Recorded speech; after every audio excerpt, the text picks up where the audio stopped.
ત્યાં તો વિકરાળ રૂપ લઈ ખાડ ખાડ ખાડ ખાડ દાંત કાઢી અને ભૂત સામે આવીને ઉભો રહ્યો. એટલે દેવા દાદાએ કીધું, ભાઈ તું તારા માર્ગે વહી જા, મને મારા માર્ગે જવા દે. ત્યારે ભૂત બોલ્યું, એમ જવા નહીં દઉં તો મારી યારે તમારે બાજવું પડે, યુદ્ધ કરવું પડે. દેવા દાદા ભાસ કરાય એ કીધું, ભાઈ રવા દે, તું તારા માર્ગે વહી જા કે નહીં. અન સાહેબ રાતના 12 વાગે ગારિયાધારના સીમાડાની માથે વેરણ વગડાની માલિબા દાદા દેવાએ અને ઓલા ભૂતડે બે યુદ્ધ માંડ્યું.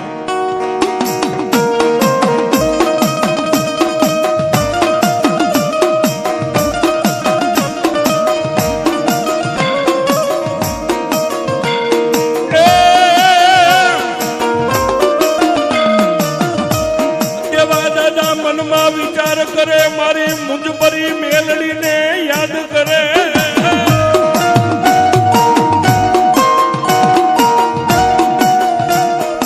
આવા સમયે રાતના 1, 1:30, 2 થોડીક વાર દાદાને પાડી દે, થોડીક વાર દાદા ઉભા થઈને પાછા ઓલા ભૂતને પાડી દે.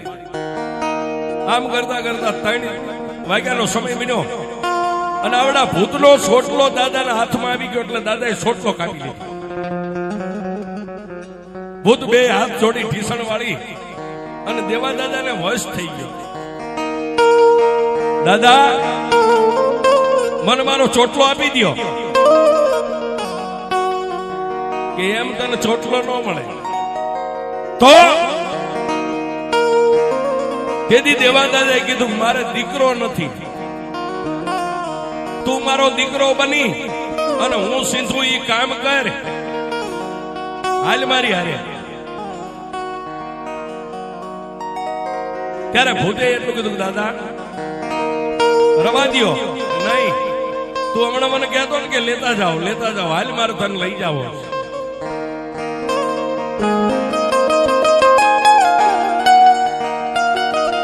ત્યારે આવડા ભૂતે કીધું કે તમારી યારે આવું પણ 12 મહિનાની શરત. 12 મહિના સુધી હું તમારા ઘરે રહીશ, તમે કયો એ કામ કરીશ, તમારા દીકરા તરીકે રહીશ. પણ 12 મહિના પછી જો મને સારું લાગશે તો રહીશ, નહીં 12 મહિને તમારે મને ચોટલો આપી દેવાનો. દેવા દાદા કોઈ વાંધો નહીં, તારી શરત મને મંજૂર છે. પણ છેલ્લે ભૂતે કીધું, જો દાદા સાંભળો, મને કોઈ તમારા ઘરના સભ્ય જયારે ભૂત કહે છે ને તો પછી હું 12 મહિના નહીં રહું. મને કોઈ ભૂત કહે છે એટલે હું તરત નીકળી જાય કે વાંધો નહીં, નીકળી જાય. નાના બાળકનું રૂપ લઈ દાદા હાલી નીકળ્યા.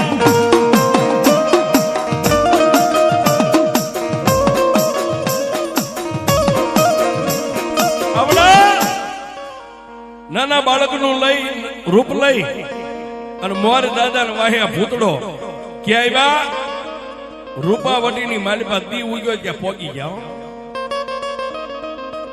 દાદાના ઘરેથી પોતાના ધર્મપત્ની જાગ્યા એને જોયું, આ કોણ? કે આપણો દીકરો છે, હું એને કામ કરવા લાવ્યો છું, તું સીધી થોડી થોડીને કામ કરશે. ઓલા માદીનો દીકરો નતો એટલે માદીએ રાજી થઈ ગયા, કોઈ વાંધો નહીં. રાત્રેથી ભૂતડો કામ કરે. દાદા ખાદી વણાટનું કામ કરતા હતા. ભૂતડાને કે પછેડીયું માંડી વણવા, પછેડીયું વળી નાખે, સોતારા વણી નાખતો, સોતારા વણી નાખે. થોડી થોડી દાદાનું કામ કરે. મહિનો, 2 મહિના, 3 મહિના, 4 મહિના. ભાસ્કરા પરિવારના જે બીજા ખોઈડા હતા બધાની હારે હળી મળીને રહે. કોઈને ખબર નથી કે આ કોણ છે.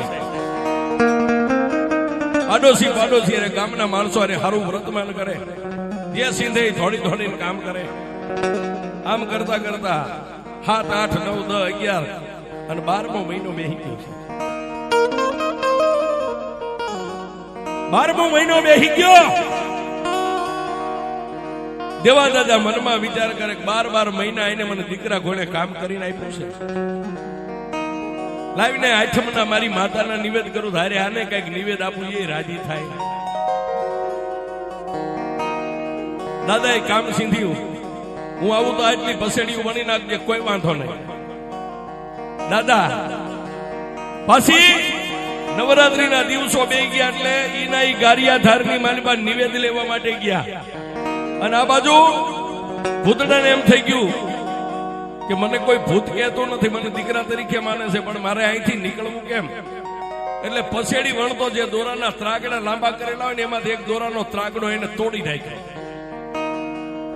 વણતા વણતા દેવાદાદાના ઘરેથી જે ડોસી માતા રોટલા ઘડતા હતા એને ભૂતને કીધું, માં તાર તૂટી ગયો, લાવો ને તાર હાથી લઉં.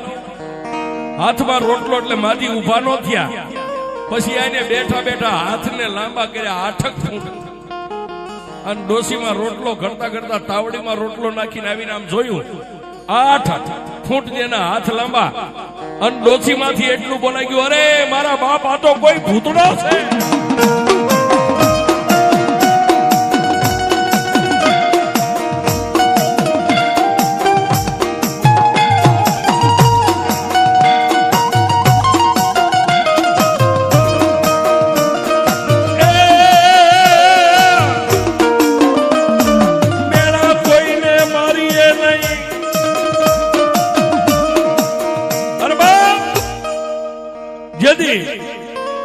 દેવા દાદાએ આનો ચોટલો કાપ્યો, દીદી એને કીધું હતું કે બને કોઈ તમારા ઘરના સભ્ય ભૂતડો કે છે ને તેથી હું રહીશ નહીં. અને ઓલા માજીથી એટલું બોલાઈ ગયું, અરે મારા બાપા તો કોઈ ભૂતડો છે.